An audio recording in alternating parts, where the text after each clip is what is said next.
Constitution beginning at paragraph 23 and section 2 of the conferences beginning at paragraph 512.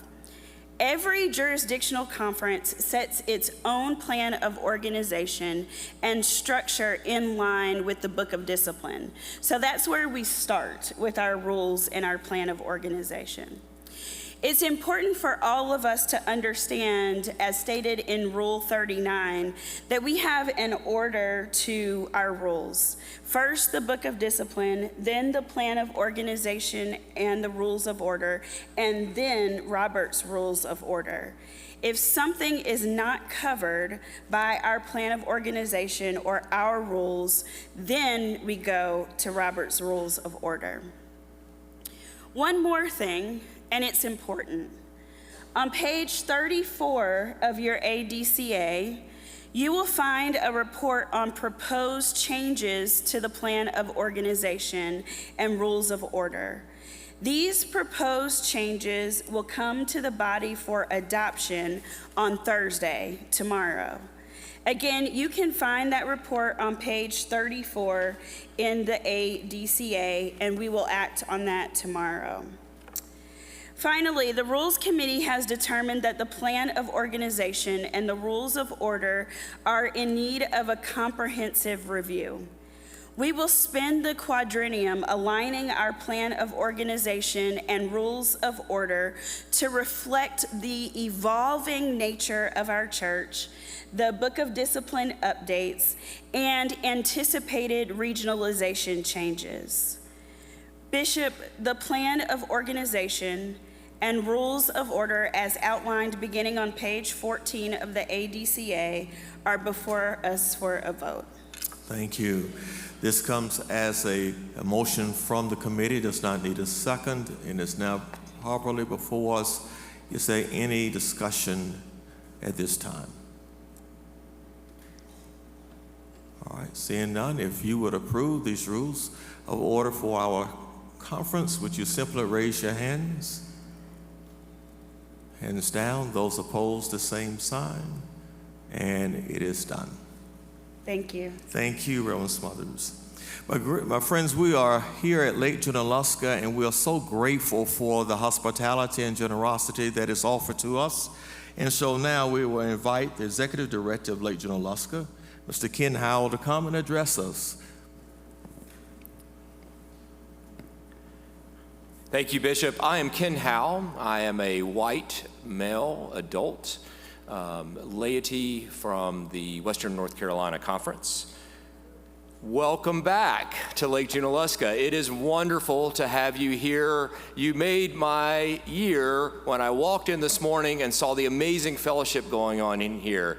Anybody that wonders about the connectional nature of our church, we saw it here today as we all came together. It was like a beautiful homecoming, and we're so thankful to have you here in this auditorium. Our mission is to be a place of Christian hospitality where lives are transformed through renewal of soul, mind, and body. We're deeply appreciative of the leadership from the Southeastern jurisdiction, and in the sense of our board of trustees, we have Bishop Carter, Bishop Holston, and Bishop Wallace Paget, who help guide the different improvements in the way that we live into our mission here at Lake Junaluska. They've also been instrumental in approving many of the improvements we've been able to make in the last 2 years since you've been here. Over $3 million has been invested back into Lake Junaluska. I won't share with you all of those improvements, but you can see them everywhere. I will call to your attention a couple of improvements, though, that I hope you can experience while you're here. One is the new access to the Susanna Wesley Garden. Beside the Terrace Hotel, there's now a new walkway that goes down to the Musgrave event lawn, right adjacent to the new Warren Center, which is a multi-purpose ministry center where the World Methodist Council used to be. It gives easy access to the Susanna Wesley Garden. It also is a wonderful place to get away for a few minutes while you're here and enjoy the view. The other place I want to call to your attention is the auditorium that you're in right now. We have made a lot of changes here to this auditorium. We're so deeply appreciative of the Holston Conference and the Western North Carolina Conference. They hold their annual conferences here. They have for over 50 years. And then the proceeds from those annual conferences go right back in to supporting the mission and ministry of Lake Junaluska. We also have had numerous charitable gifts, and we've been able to invest $250,000 of improvements to this auditorium. The crow's nest, which you may remember in the past, the big metal box that was up in the ceiling, kept me up at night because I was always afraid somebody would fall out of it. I'm so thankful we took it down.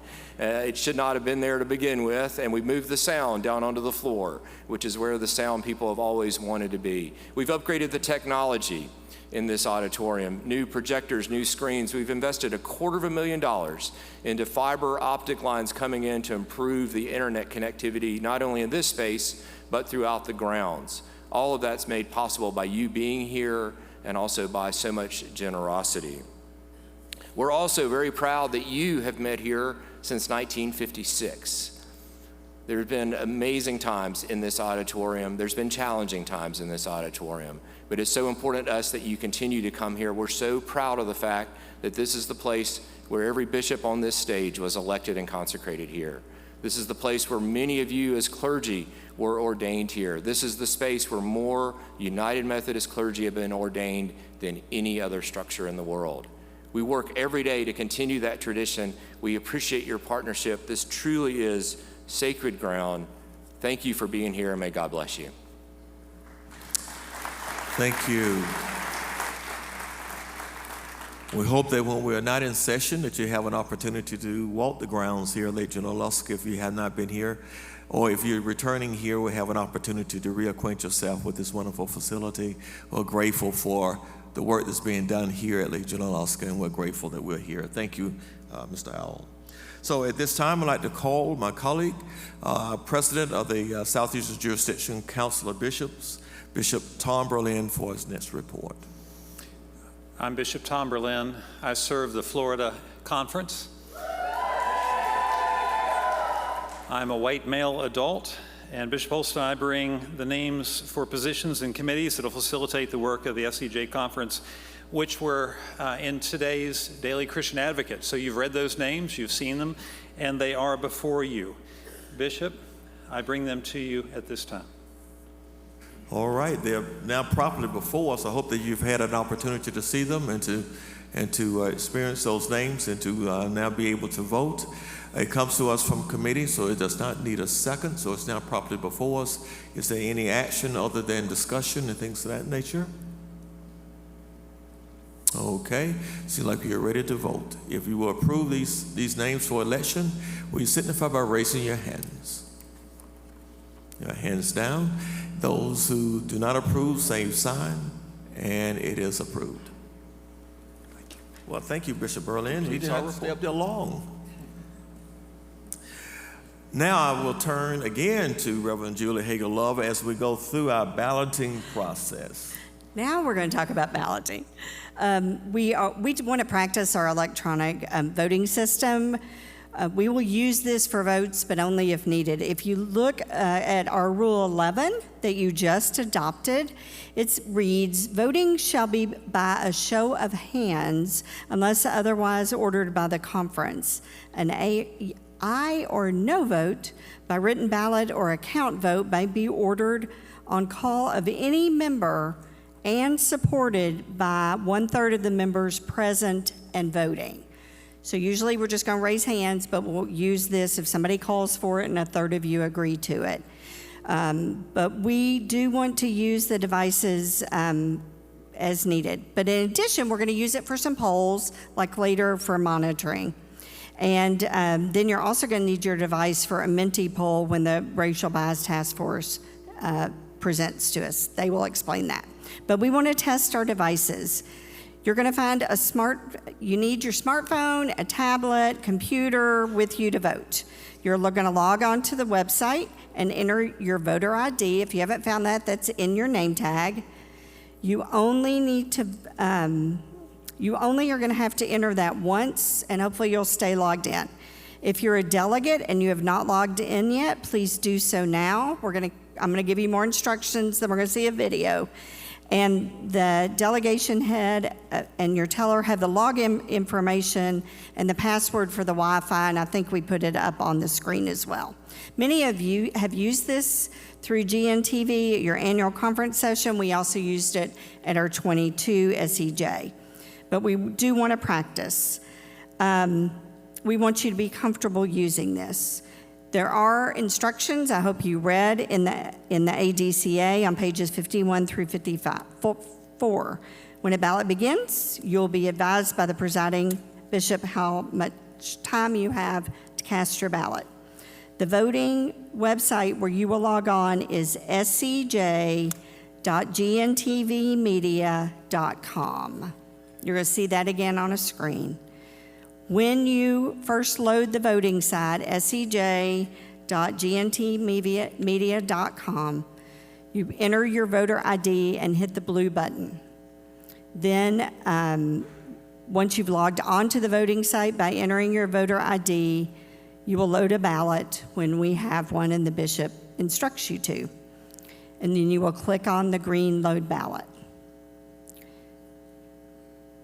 Now, a word of caution to all of us, if you are outside the bar of the conference, please do not use this website for just, I don't know, playing games, watching a video.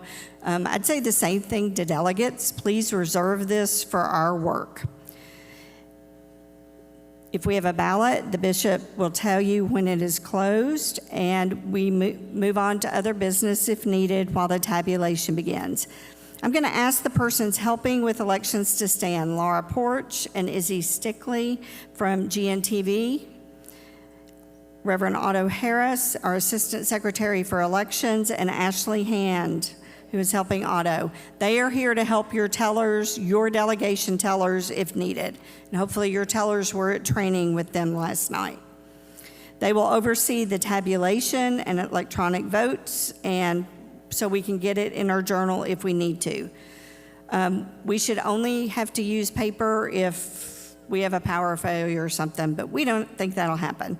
We'll certify the results and deliver the results to the bishop.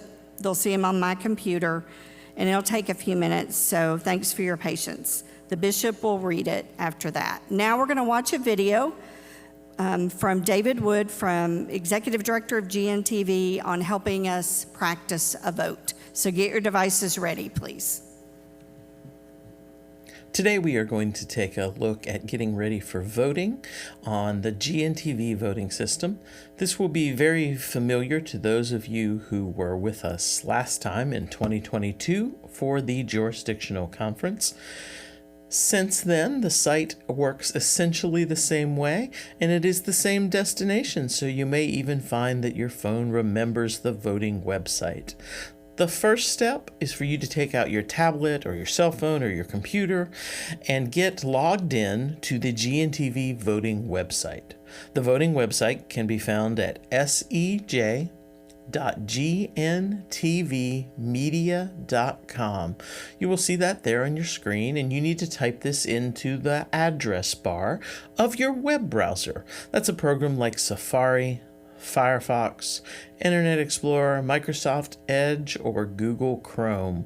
Type this web address, sej.gntvmedia.com, into your address bar of that web browser. Once you do that and you hit enter, it will take you to the voting website. When you arrive at the voting website, you are going to see a login prompt. It will say voter ID and a box. You will then type your 6-digit voter ID into this box. You received your voter ID at registration, and that voter ID is a 6-digit number. You type in there, and then you click the blue submit button. And your voter ID is a 6-digit number unique to you. So please make sure you've entered your number. Click the blue submit button once you arrive at the voting website. One last time, that voting website will be the same for the whole week, and that is sej.gntvmedia.com. That voting website can be found Each day, by opening this same tab back, you will be prompted to log in each morning after a period of inactivity. Generally, it logs you out, and you will be prompted to log back in each morning using your voter ID. So that might be something you do as you arrive in the venue for voting each day.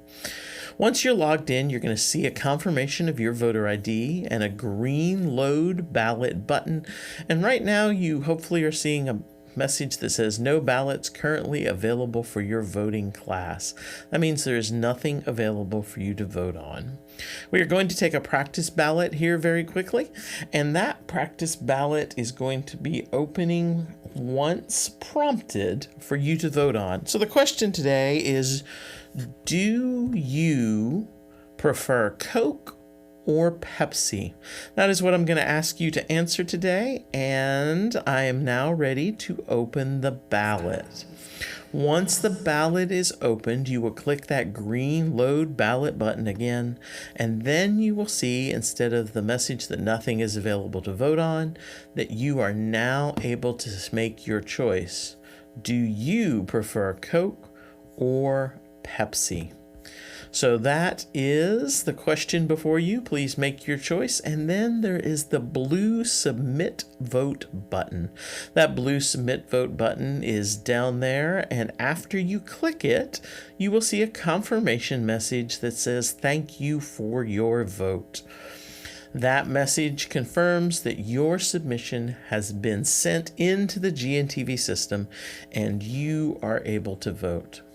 Now, as a reminder, during the actual voting, only those delegates who are seated will be able to vote in this process. So if you are a reserve delegate, you will not be able to vote unless your head of delegation activates you in place of another seated delegate. So there is a process for that, and you will need to make sure that process is done in a timely manner in order to allow everyone to have a vote when it is their turn to vote, if you are a reserve that becomes seated as a delegate. We are getting ready to close this practice ballot, and I'm going to give you just a few more seconds. If you are needing help with this, there are tellers or other members of your delegation who can assist you in getting to the right voting website and entering your voter ID. So this ballot is now closed. As a reminder, your 6-digit voter ID provided to you at registration. If you have misplaced that or don't have that, check back with the registration area for your voter ID. Also, each morning you will need to log in again, so make sure to bring that voter ID number with you so that you can log back in and be ready to vote should the need arise on a particular day. And finally, if you need help, there are people here to assist you, the tellers, who can help walk you through getting logged in and prepared for voting.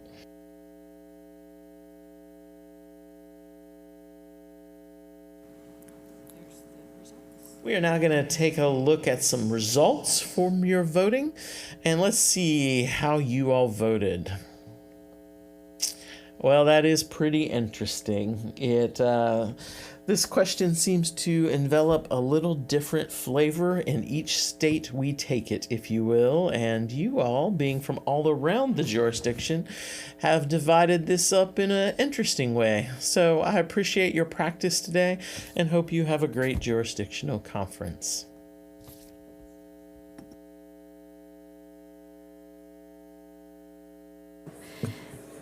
Thank you for trying that. If you are still having issues at the break or right now, please make sure your teller knows or go to the table right behind the sound booth and they will help you with that. Thank you. Thank you. I would have wanted to amend it to say, could you have Blenheim ginger ale up there or something like that? I mean, but we want to go in that direction. Don't want to put anything in your mind. Want to thank you for your participation. If there's any assistance needed going forward, just please let us know. At this time, we're going to invite the Reverend Kim Ingram, who represents the Committee on Episcopacy, to come and make their report. I want to remind the body that we do have an order of the day, which is our State of the Church. by Bishop Ken Carter, and that is slated for 11:35. And so, Reverend Ingram, if we get to a place to where we have not completed this report, I would just ask for us to pause, and then we'll come back to your report. Is that okay? Sure. All right, Whatever thank you. say. So I am Kim Ingram. I am a white female adult clergy member of the Western North Carolina Annual Conference, and I am the chairperson of the Jurisdictional Committee on Episcopacy. With me are Christine Dodson. We are so regretful that we got her name wrong in the ADCA. The vice chairperson and a lay member of the North Carolina Conference, and also Alex Shanks, the secretary and chair of the Episcopal Area Task Force, a clergy member of the Florida Conference. You can find a list of all of the members of the Jurisdictional Committee on Episcopacy on page 12 in your ADCA, and you will find our report on page 44. I want to begin our report by expressing appreciation for the Southeastern Jurisdiction Conference bishops. We are very grateful for our Episcopal leaders.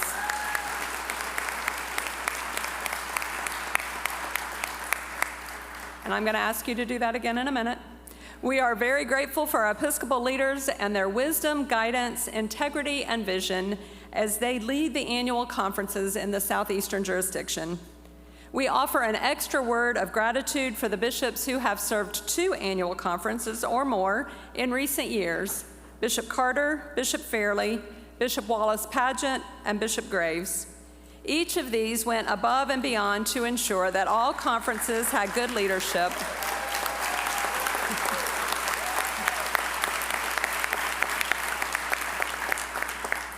Good leadership and continuing ministry. Please now help me appreciate all of our Episcopal leaders.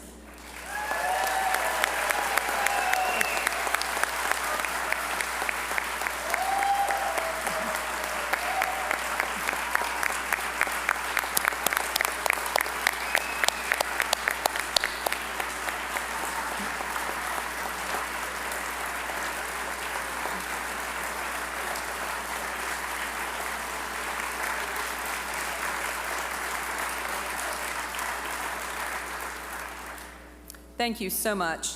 The SEJ COE includes 2 members of each annual conference delegation, 1 laity, and 1 clergy person. So with 14 conferences, we have 28 members. The committee includes 10 persons of color and members of varying ages, backgrounds, and experiences. Each person contributes to the work of the whole, and we are grateful for the work we get to do together. Each member of the Committee on Episcopacy is also a member of their Conference Committee on Episcopacy, and this provides great consistency and connection throughout the jurisdiction. The role of the Jurisdictional Committee on Episcopacy is found in paragraph 524 of the Book of Discipline. There are 9 responsibilities listed. I'm going to touch on 7 of them in this report, and not in the order they are listed, since I'm sure many of you have now pulled out your Book of Discipline in order to follow along. It is the responsibility of the COE to recommend boundaries of Episcopal areas and also to determine the number of bishops eligible for assignment. These 2 work together to inform elections and assignments, and Alex will bring our recommendation regarding this in a few minutes.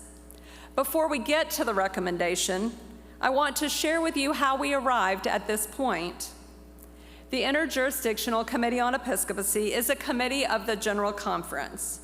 It includes all the members of the 5 Jurisdiction Committee on Episcopacies, which is about 100 people.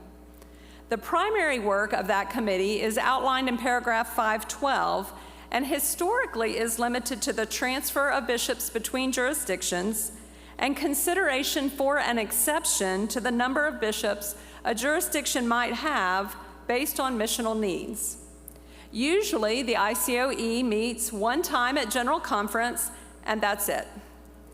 At the 2024 General Conference in Charlotte, the Interjurisdictional Committee on Episcopacy organized and then met 4 or 5 more times, I lost count, to ultimately come to a recommendation of the number of bishops that will serve across the jurisdictions in the United States for the coming 4 years.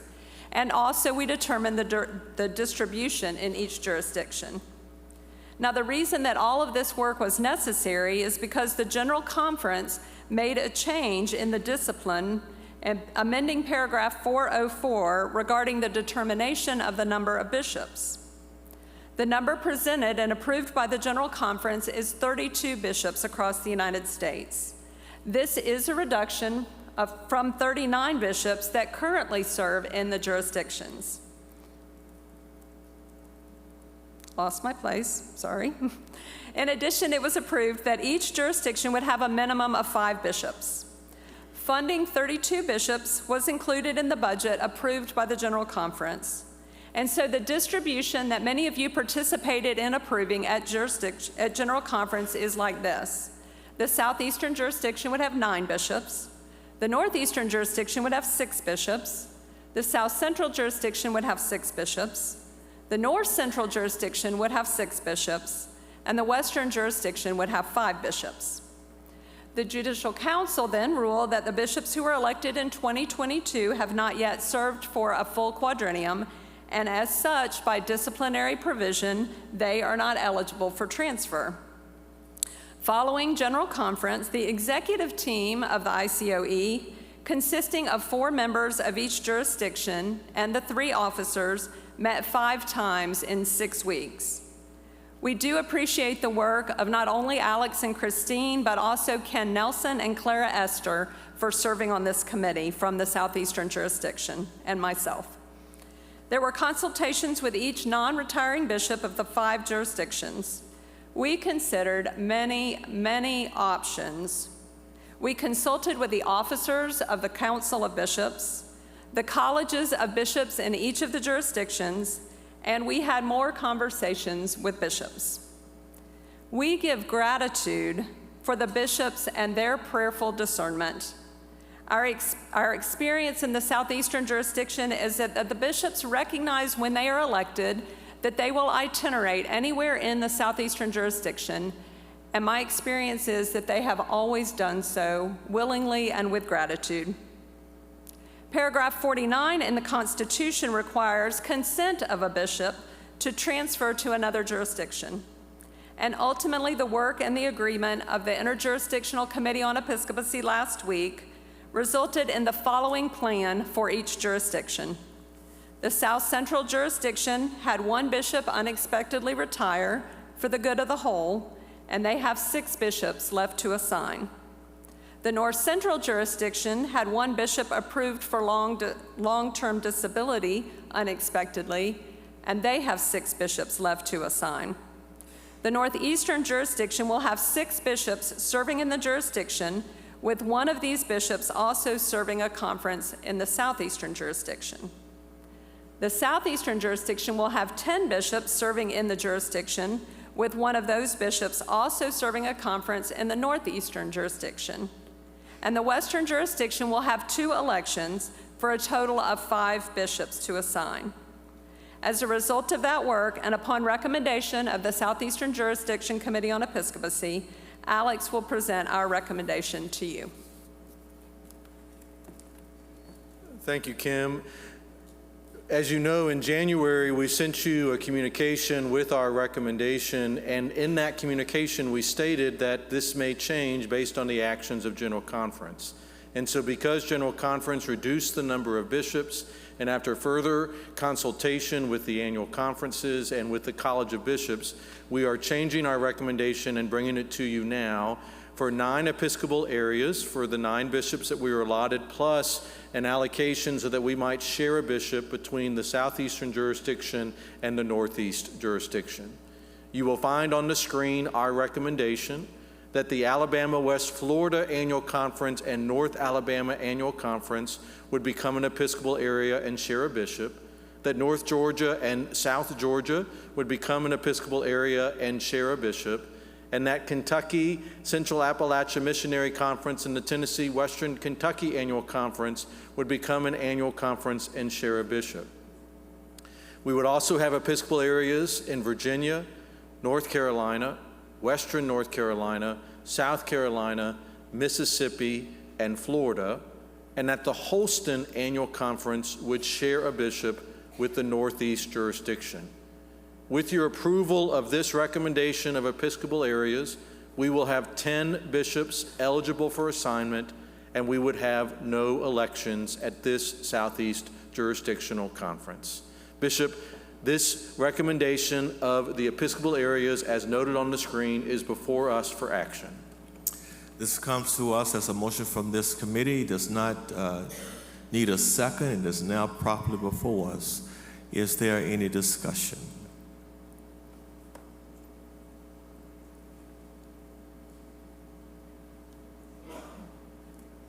All right. Hearing none, if you would, seems like you're ready to vote. So if you would approve this motion, will you signify by raising your hands? All right, those hands down. And those who oppose, signify by raising your hands. And this motion is approved. Thank you. Another part of our report includes a recommendation that Christine will now present. Thank you, Kim. Kim and Alex mentioned that the work and agreement of the ICOE included one bishop serving a conference in the Northeastern jurisdiction and the Southeastern jurisdiction. When bishops are assigned, one grant to fund the office expenses and one housing grant are provided per bishop, no matter how many conferences they serve. Other conferences sharing Episcopal leadership over the last few years have already lived into that reality, coming to an agreement as to how the office and housing grants would be used between the conferences. Following discussion with the Northeastern Jurisdiction Committee on the Episcopacy Leaders, the Southeastern Jurisdiction COE recommends that 1/2 of the Episcopal and housing grants be added to the quadrennial budget to provide 1/2 of the office and housing grants to the Holston Conference. This amount assumes a 3% increase in the office grant per year, while that amount is set annually by the Board of Directors of the General Council on Finance and Administration. This recommendation is being made as a way to recognize the Southeastern jurisdiction will benefit from the leadership of 10 bishops, while our allocation at General Conference was for 9. With the Holston Conference sharing leadership with the conference in the Northeastern jurisdiction, the Southeastern jurisdiction receives 1/2 of the time of that bishop, in addition to the other 9 bishops to be assigned within the SEJ. This provides a measure of equity to the Holston Conference, that they will be able to receive 1/2 of the office and housing grants, sharing in those grants just like the other conferences that share a bishop, and as they have done in the SEJ over the last few years and will continue to do so this quadrennium. The SEJ budget, as proposed by the SEJ Council on Finance and Administration, is on page 51 of your ADCA and is proposed to decrease by $359,000. The addition of the funding as recommended by the SEJ Committee on the Episcopacy will offset some of this reduction, but the overall change will still be a net reduction if the recommendation is approved.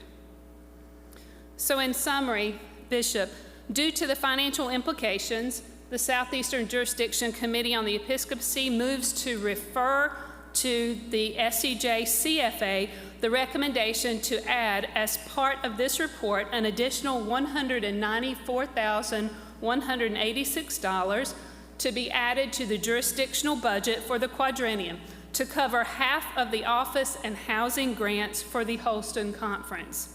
This assumes a 3% increase in the office grant per year, with the final amount being set by GCFA. This allows us to more equitably share a bishop with the Northeastern jurisdiction and live into the allocation of bishops as set by the General Conference. This is a motion to refer this to our CCA, SCFNA of the jurisdiction for their consideration because of the financial implications in this request. So that is the motion as before you. A motion to refer does not need a second. Is there any questions or conversation in reference to this motion to refer?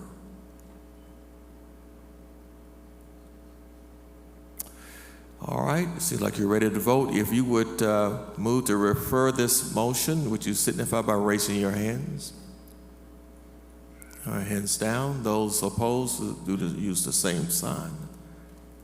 And it is approved. This motion to refer is approved. Thank you so much. Having approved the number of Episcopal areas and the number of bishops to be assigned, we want you to know just something about the assignment process. The process includes receiving data and missional needs from each of the annual conferences in consultation with each conference committee on episcopacy. This week, on Monday and Tuesday, we spent time discussing each conference and our shared and unique needs. We also receive a report from each of our Episcopal leaders, and in January and again on Monday of this week, we met as a committee individually with each of our bishops. Beginning today, we will go through a discernment process that continues until each assignment is made and it is good with the Holy Spirit and with us. Now, this will be the 5th time we have used this process, and I have been present at all 5 of those times.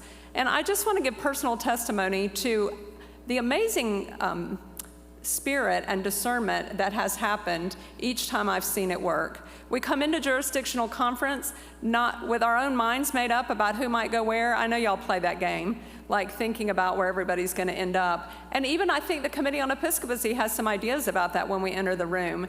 And through this discernment and through this process and through the guidance of the Holy Spirit, it always comes out in a place that there are some surprises and it works really great. So I'm excited to see how that will work for us again this week. Additional work of the SEJ COE includes designing an evaluation process for each bishop, which is carried out by the conference COEs. We will update that process at our next meeting in January, and it will be utilized for the rest of the quadrennium. And finally, according to the Book of Discipline, one of the responsibilities of the SEJ COE is regarding matters of mutual concern with the College of Bishops.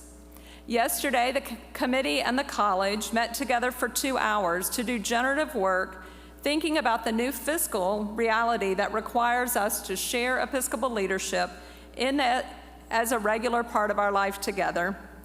Larger Episcopal areas and fewer bishops is the case not only in the SEJ, but across all of the jurisdictions. This situation will only expand in the next quadrennium. We engage 6 strategic questions in a collaborative solutions process. In a time of diminished leadership resources, it will be essential that we work together, along with the annual conferences, to be proactive and strategic. We will need other people throughout the jurisdiction to participate in this ongoing work, and we will communicate throughout the quadrennium. Developing collaborative and trusting relationships with the College of Bishops is a priority for the COE. We do this through regular conversations and through relational teams that pray and encourage each bishop. This afternoon, you'll hear from other members of the COE as part of the racial bias impact work. It is the response of a resolution from the floor of this Southeastern Jurisdiction Conference in November of 2022. The COE has responded with 2 subsequent task forces and work at our meeting in January. We also responded to the additional resolution concerning a per diem, and the original task force was compensated. We are grateful for the work of Lindsay Bainham Freeman, Molly McIntyre, and Yvette Massey for their leadership and for all who have participated. We appreciate the support and encouragement that you give to your bishop, and we hope that you will be intentional about communicating the value of their leadership throughout your annual conference. Thank you. We thank you.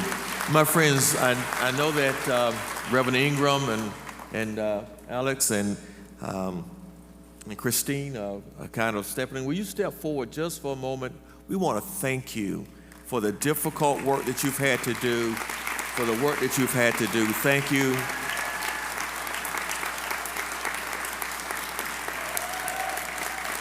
We're grateful.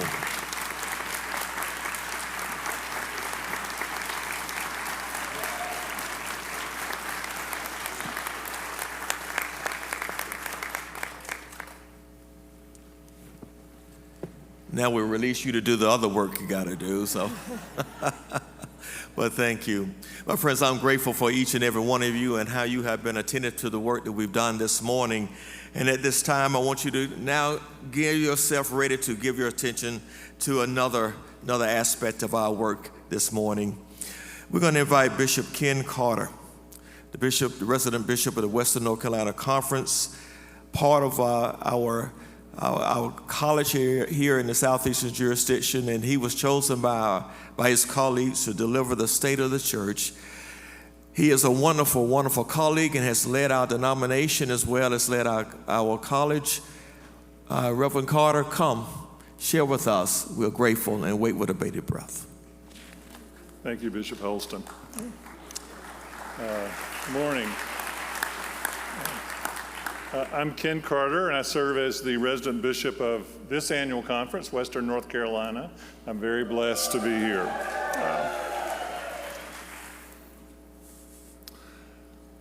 I imagine that in the house this morning are preachers, clergy, and laity. So I want to ask you a question. How many of you have ever included your children or family in a sermon illustration? Okay, some of you have. Now there's a recovery group for us. Over time in our family, we reached an agreement about this, but our children are grown, they're adults, they're several hundred miles from here, and so I'm taking liberty. And if I need to, I'll ask for forgiveness later. So years ago, we took a large group of people on a journey to the Holy Land, Israel and Palestine. Our daughters were with us. It was inspiring and educational, and when we returned, we went through many hundreds of pictures. We came across this one in the shared photos. I had not seen it. It's a picture of our two daughters, Elizabeth and Abby, taken over 10 years ago. I've often reflected on what this picture means to me. They are looking away from the camera toward something. What do they see?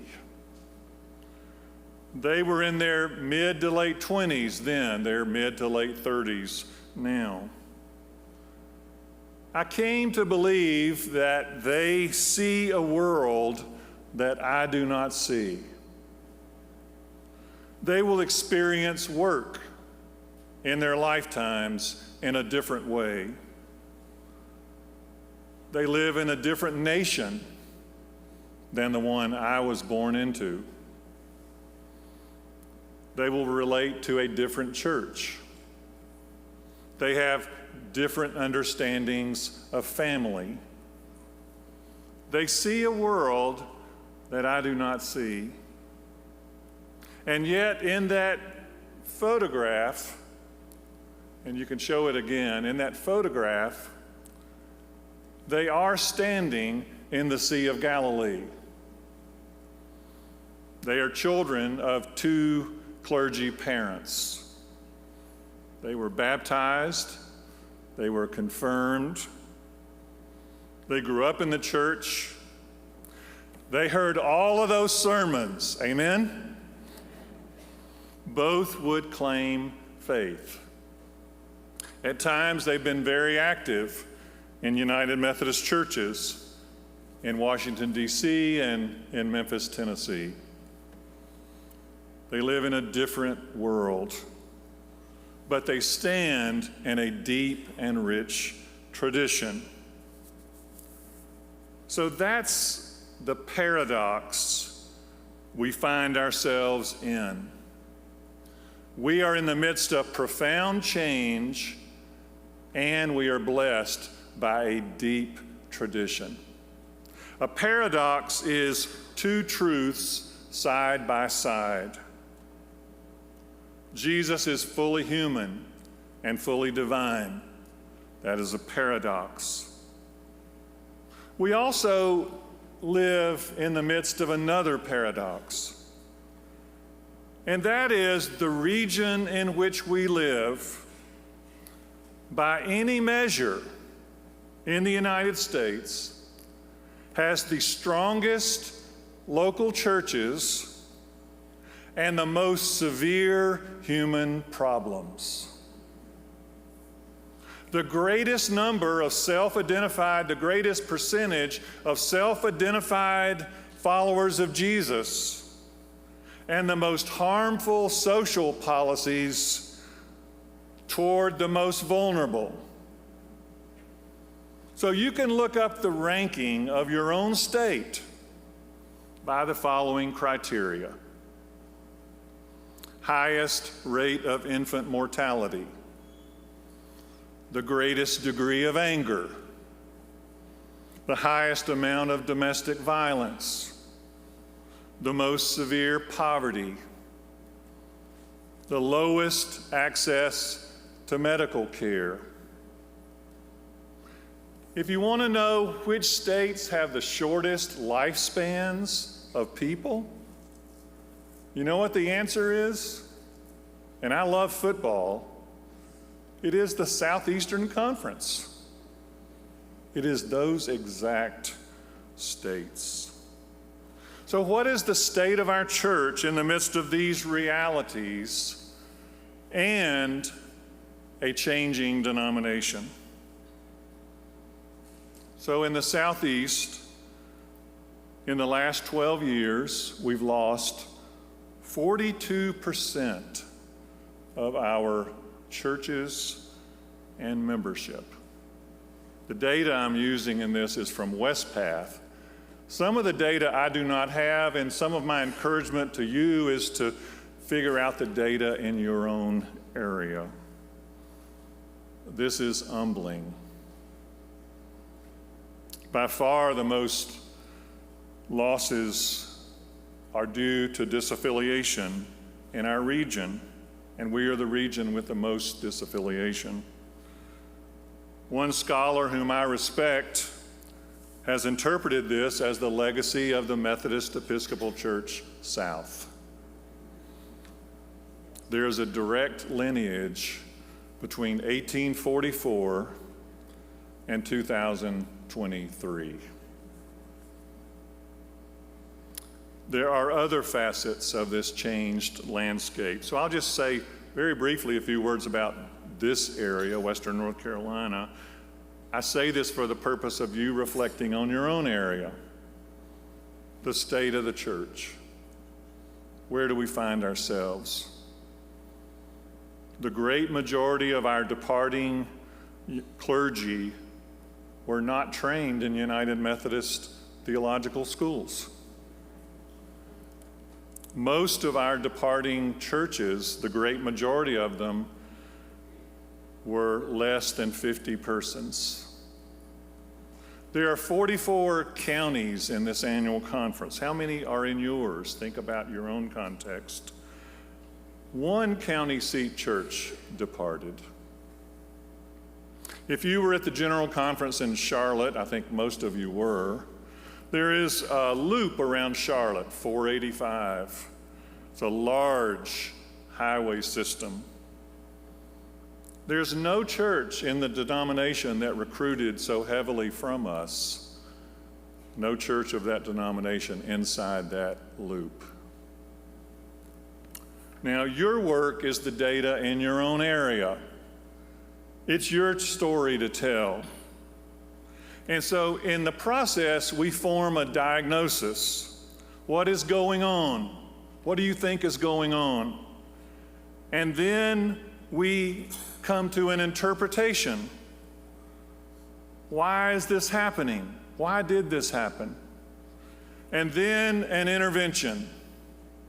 What is God calling us to do?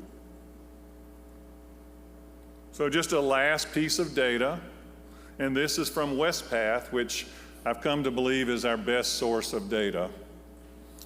At present, in the United States, there are 4.4 million United Methodists.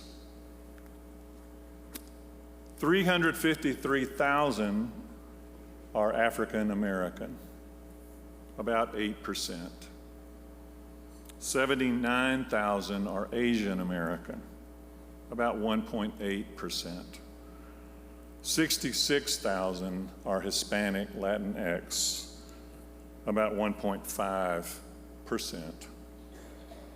In the Southeast, there are 1.65 million United Methodists. That's the size of the next two largest jurisdictions in the United States, which are the South Central and the Northeast. Our work at this jurisdictional conference and the next is profoundly shaped by the experience of disaffiliation. In some annual conferences it's concluded, in some it continues in a different way. We're also being shaped by an experience of sorting. It's also interesting that some churches are becoming stronger. There are urban and rural dynamics, generational characteristics, changing patterns of engagement, like how people worship online, and we're not very good at counting that yet. It's a changed landscape. We look upon the world, it's not obvious what we see. This is also a time where we think seriously about vital local churches and fresh expressions of church. In the midst of everything I've said, we have tremendous assets. Strong churches, and many of you lead them, laity or clergy. Prominent institutions that have shaped the fabric of the Southeast. Deep, long-term relationships. In the South, I believe we are traditional people. Even so-called liberals in the South are traditional people. Even with the losses, we have much to build upon. Amen? Millions of people are with us, and millions of other people are potentially with us. If we see them, if we center them, and if we detach from all that is past. Now, Southerners, and I'm a lifelong Southerner, Southerners love to live in the past. Amen? This is nostalgia. It's hard not to live in the past. But we are called not to live in the past. It is unlikely that we're going to wake up tomorrow morning and it will be 1968. It's unlikely. Or 2012. And many would say, thank God. We are blessed with vital congregations and fresh expressions of church. And these are orthodox, missional, and future-facing. Often I'll preach on a Sunday morning in a really vital church, alive. And I'll tell someone the next day, you know, I guess this church just did not get the memo that they're supposed to be in decline. They just didn't get that memo. We must begin to see these churches, to name these churches, to give testimonies about these churches, to celebrate these churches, to invest in these churches, and to multiply these churches. They are there. A second mark of the state of the church is racial justice, discipleship, and sanctification.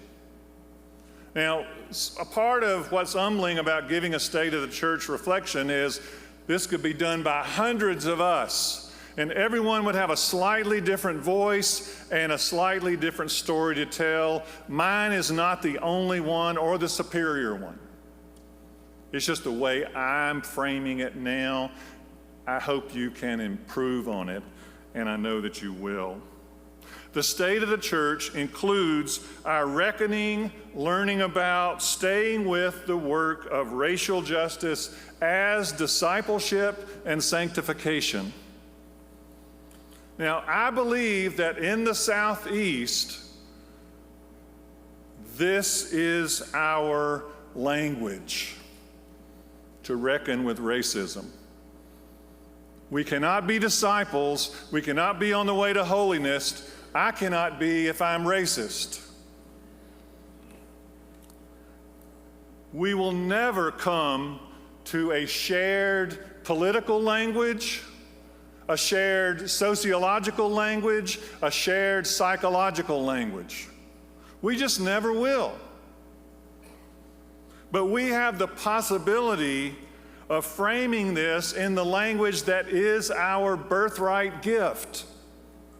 Sin, brokenness, death, crucifixion, mourning, truth, guilt, repentance, confession, amendment of life, reconciliation, restoration, forgiveness, love, healing. Yes, I am a Southern male, talking with you about a racism of which I am complicit. And I will be until I draw my last breath. And I am not more evolved on this than you. It is a lifelong journey, and it's the air that I breathe. After the deaths of George Floyd, Breonna Taylor, Ahmaud Arbery, a black United Methodist bishop said to me, "Ken, this cannot be a crisis followed by a catharsis, followed by the status quo."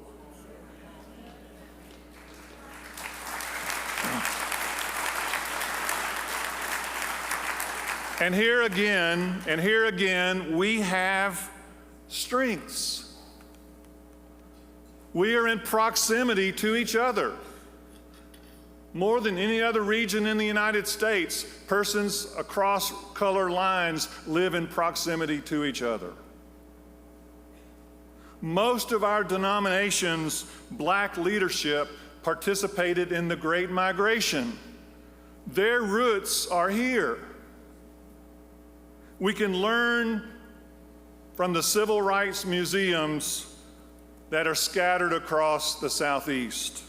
Montgomery, Memphis, Birmingham, Atlanta, Greensboro, Charleston, and I could go on.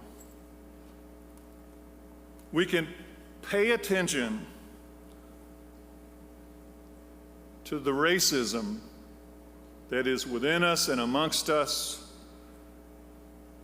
by working on three things: metrics, which is really about our internal integrity; our public witness.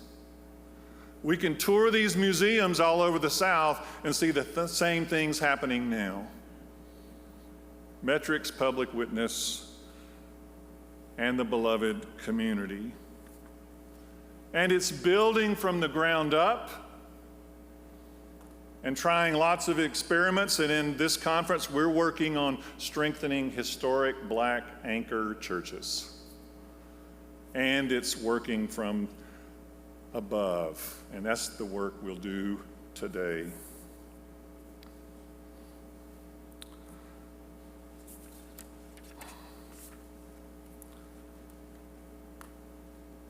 The next work before us is the well-being of spiritual leaders, lay and clergy.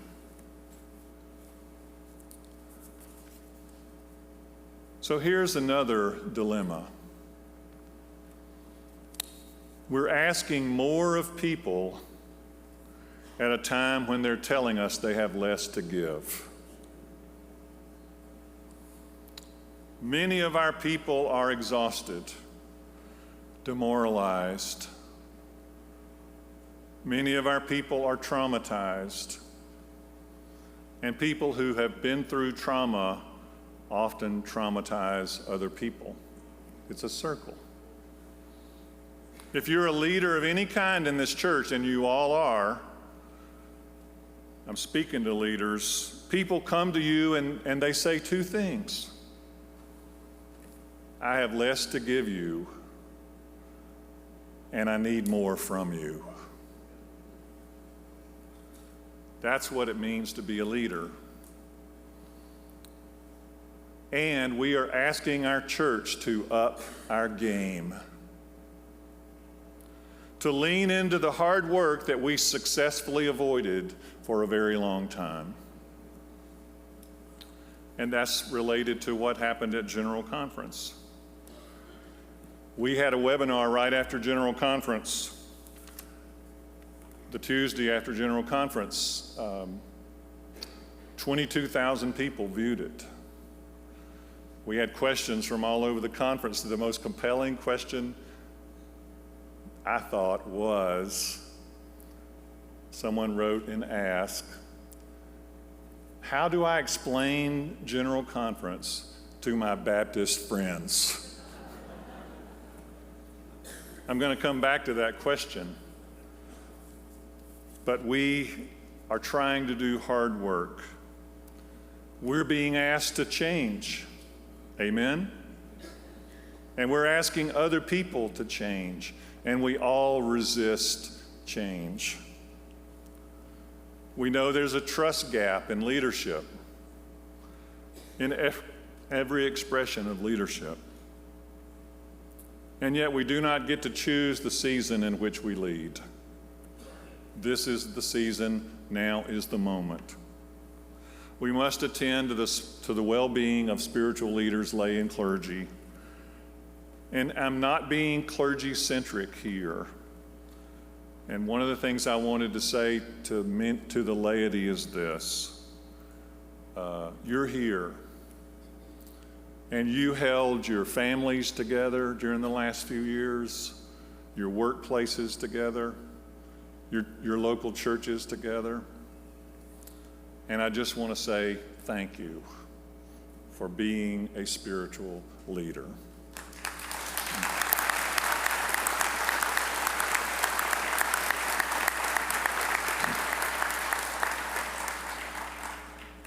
These all relate together. We can't have a vital church and be a racist church. Racism, we can't have well-being if we're racist.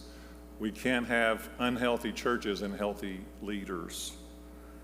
And then there's a fourth mark, and I'll come toward the end here, and that is our United Methodist identity. Our United Methodist identity, which is grace, connection, and holiness. We are saved by the grace of Jesus Christ. We are members of one body, and we're on a journey to holiness, which is the love of God and neighbor. And along the way, we have fallen short. We have come to believe that we could save ourselves by how much we knew or the credentials we had. We came to believe that we could function as heroic solo leaders. We were thrust into years of seeing our connection torn by the reality of disaffiliation. And we got into this mess, I think, because of a flawed definition of holiness. We came to believe, maybe it was our culture, that holiness was separation or exclusion or sometimes even prejudice. But for Methodist people, holiness is the love of God and neighbor. and that's where we are. So the way we explain things to our Baptist friends is, we love you. Many of my friends are Baptist. We have a lot in common. We're saved by the grace of Jesus Christ. But we have differences. One of those differences is the way we talk about social holiness. Another is that we are connectional people. And so, 6 quick questions I'm just going to put before you, not belabor them. I just ask you to reflect on what's the real data in your area. If you were wondering about a state of the church in my area. In humility and without arrogance, what does our jurisdiction have to offer the whole church? I think there's a lot. In humility and without arrogance. In a renewed commitment to each other, how can we be a different and more humble church? Collaborating with each other to make disciples. And what does it mean for us not to avoid the work of overcoming racism? As my friend Candace Lewis says, if we don't do it, we just leave it for the next generation to do. In an honest posture toward the future, how can we share our resources so that no part of the South is abandoned by an orthodox, inclusive, missional, future-facing church? And how can we see the reforms of the 2024 General Conference, the fresh expressions of church, the strengths of the black church, the gifts of the younger and the wisdom of the elders, how can we see all of that as good news? As good news.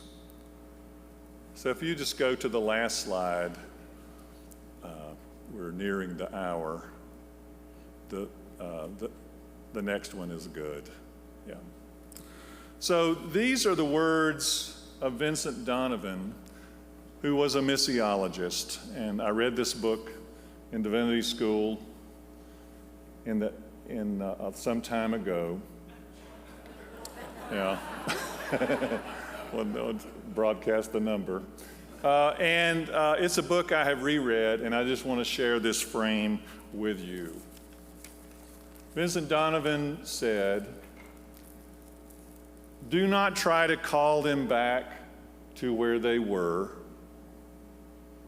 and do not try to call them to where you are, as beautiful as that place might be to you. You must have the courage to go with them to a place that neither you nor they have ever been before." This is our shared calling. I thank God for you. Amen.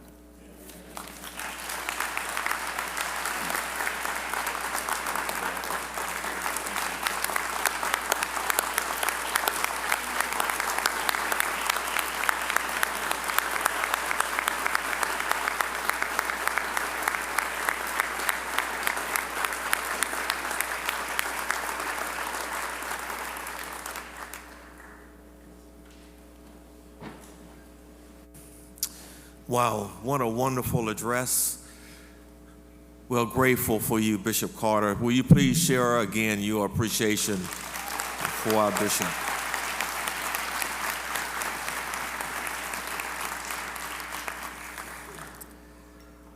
And as the bells are now tolling for an hour, and I'm going to turn to our secretary, the Reverend Julie Hager Love, as we prepare for any announcements that we have, and then I have a final word as we go towards lunch. We apologize that there were some Wi-Fi issues in voting. It would be helpful if you had issues, will you raise your hand? They're thinking not in just one certain area, it's all over. All right. We do have someone from IT, just a second, in Lake Junaluska here. And the IT staff from Lake Junaluska will be in the room out here next to the lobby to assist you with that. There's an awful lot of you, though, so you can't all fit in there. There are signs on the door that say IT. We're going to work on it over lunch, too, okay? And we'll have someone here after lunch as well. But if you want to check with them as you go out, that might help them to know what two or three of you are having issues with. That would help. And we apologize for that. A reminder that those elected on the Journal Committee are going to meet in Herald 101 at the break. SEJ CFA is going to meet at Terrace Room 213 at the break. And we will see you all back here at 2 o'clock. Right before you leave, I want to thank again Bishop Sal Gwynn and Bishop James Swanson for being with us today and sharing, backing me up. Grateful for them.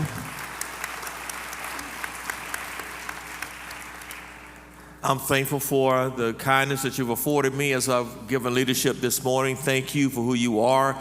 And we'll be coming back from lunch, and my colleague, Bishop Sue Harper Johnson, will be leading us in the afternoon session. We look forward to a wonderful afternoon session. My friends, go in peace as we enjoy lunch together. God be with you. Amen.